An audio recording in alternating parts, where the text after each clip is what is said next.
আমি খাগড়াছড়ি 298 নং ইনসানিয়ত বিপ্লব আবেল প্রতীক MP candidate. আসলে মোটামুটিভাবে আমি অনেকগুলো কেন্দ্রের মধ্যে এই পর্যন্ত ঘোরাফেরা করছি।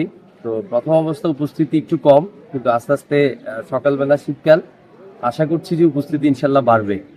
আর মানুষ খুব উৎসব পরিবেশে ভোট দিচ্ছে। আশা করি ইনশাল্লাহ খুব সুন্দর সুস্থ একটা ভোট হবে। কোনো কেন্দ্রে এই পর্যন্ত আমরা কোনো ধরনের নিউজ পাই নাই যে কোনো সহিংসতা এবং মারামারি বা কোনো ধরনের ব্ল্যাকমেল এই ধরনের আমরা আসলে এই পর্যন্ত কোনো কেন্দ্রে আমরা কোনো কিছু পাই নাই। তো আমরা বাকিগুলো কেন্দ্রে যাচ্ছি, ইনশাল্লাহ বাকি কেন্দ্রগুলোর আমাদের একটা রেজাল্ট আসতেছে।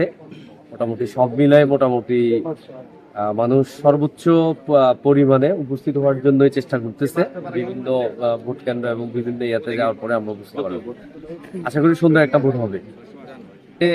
খাগড়াছড়িতে 11 জন প্রার্থীর মধ্যে মোটামুটিভাবে সবচেয়ে বেশি যে জিনিসটা প্রয়োজন সেটা হচ্ছে প্রচারণা।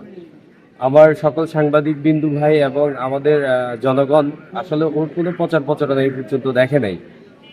তার আগেও যখন নির্বাচনে দাঁড়াইছে তখনও ওর এই ধরনের একটা প্রতিহিংসা বা প্রতিহিংসামূলক এই ধরনের একটা কমেন্ট ছিল তার। তো এবারও আমরা আশা করছি, আসলে আমরা কোনো এমপি প্রার্থীর সাথে আমাদের কোনো ধরনের কোনো যোগাযোগ বা সংযুক্ত নাই, তারপরেও মোটামুটি ওর বিষয়টা একটু ভিন্ন বলতে ও আসলে কোনো প্রচারণা বা কোনো ক্যাম্পেইন ওর হয় নাই। ওই দিক থেকে ও নির্বাচন বর্জন করছে বা ও কেন নির্বাচনটাকে সুষ্ঠু মনে করতেছে না সেটা আসলে প্রশাসন এটা খুঁটিয়ে দেখবে। আর এটা দেখার একমাত্র দায়িত্ব হচ্ছে প্রশাসনের, আমি মনে করি। ধন্যবাদ। Thank you.